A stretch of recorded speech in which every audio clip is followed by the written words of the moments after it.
Hi everybody, it's Wednesday. I'm sitting in an ugly orange chair. It's time for Bible study. We're going to start something new this week, so I want to encourage you. I think it's time for a gospel, don't you? I'll trust that you do. I feel like the guy from Blue's Clues. I'm sitting here waiting for non-existent people to answer me. But in any case, we're going to start this week with the Gospel of Matthew.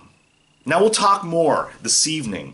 I hope you'll join us at 7:30 via Zoom to talk all about the Gospel of Matthew, the background to it, how it was originally written, what were the sources, where did they come from. We will talk about that at 7:30 this evening via Zoom. All the details are in the description. They'll be on the church's Facebook page. They'll be on the church website. Look, if you can't find it, I don't know how to help you. But in any case, for right now, I just want to talk to you real briefly about the obvious oddity at the very beginning of Matthew's gospel. And that is this.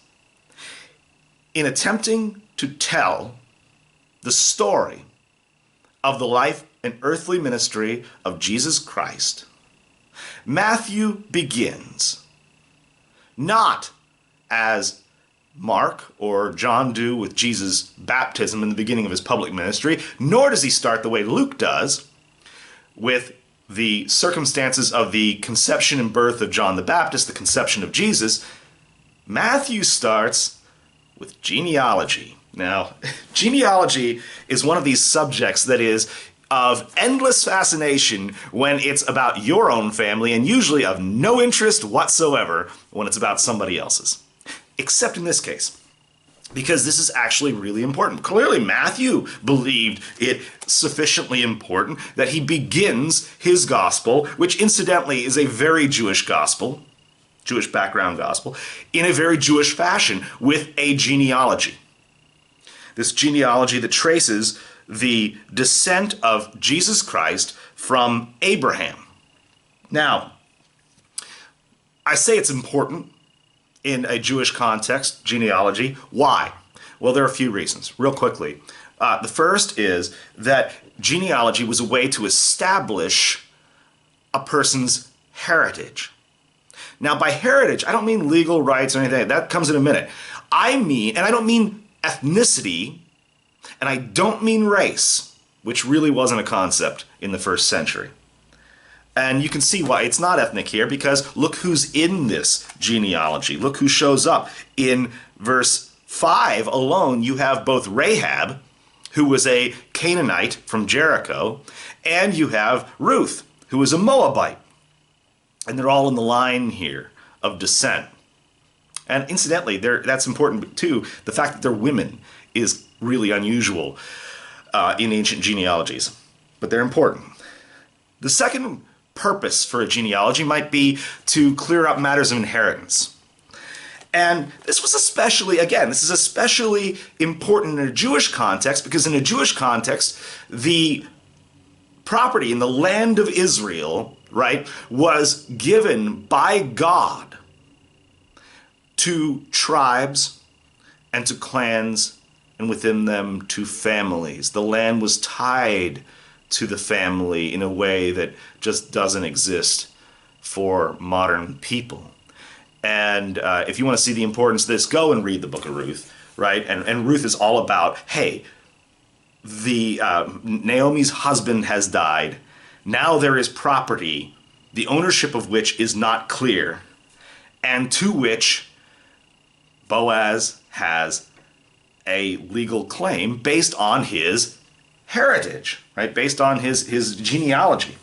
The third use of genealogies in this Jewish context in the first century was to establish legitimacy when it came to things like authority. So this was important for any kind of ruler, any kind of authority figure, whether it's of a family or of a tribe, or in this case, the right to sit on the throne of David. Now, I should add, I mentioned that Matthew starts with a genealogy. Luke also includes a genealogy in his gospel. It comes in chapter 3. And these two genealogies are different. They are. And they're different for some reasons that are some really prosaic reasons that aren't that interesting. For example, both of them, actually Matthew to a much greater degree, omits certain kings who didn't reign very long, who weren't very important, and they just don't matter. He's trying to make it's a condensed version, right? That's not very important. But as you read these genealogies, especially, and by the way, they go in opposite directions. Matthew is tracing descent from Abraham through David to Jesus, and Luke is tracing descent of Jesus from Jesus backward through David to Abraham, all the way to Adam. He's going all the way back to the book of Genesis. And as you get to the end of the latter part of the genealogy in Matthew, and conversely, the beginning of the genealogy in Luke chapter 3, the latest generations, the most recent generations, they are in fact completely different, almost entirely. Why? Well, it's because both Matthew and Luke were recording these genealogies for different reasons. Now, I'll start with Luke, and we'll talk here in a second about Matthew.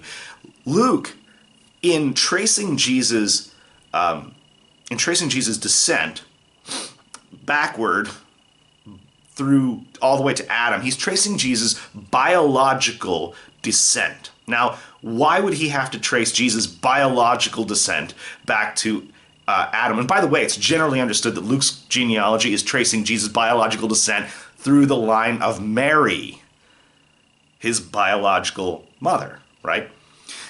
Well, think about it. Luke, in the first two chapters of Luke begins with the miraculous conception of John the Baptist, right? His birth, the miraculous conception of Jesus by the Holy Spirit, the worship of the angels in heaven, all of which are geared to establish right up front that Jesus is the Son of God, right? And in chapter 3, in listing Jesus' biological descent, Luke is adding that Jesus is also genuinely the Son of Man, both in the messianic sense and in the very literal sense of his humanity, that he is fully human in addition to being fully divine. Matthew here in chapter 1 is doing something different. Matthew is not tracing Jesus' biological ancestry. Matthew is tracing Jesus' legal ancestry. And it is almost certain that Matthew's genealogy here goes through the line of, he says it in verse 16, through the line of Joseph. And what Matthew is doing is he's establishing Jesus as the fulfillment, the legal descendant of both Abraham and the legal descendant of David, right? Why? Because there are two great promises that Matthew is telling us Jesus is the fulfillment of and the heir to. The first was the promise, the covenant promise of God to Abraham. And remember that God, beginning in chapter 12 of Genesis, God promised Abraham that his descendants would be numerous. And God said a little bit later there in chapter 15, God said to Abraham that his seed, singular,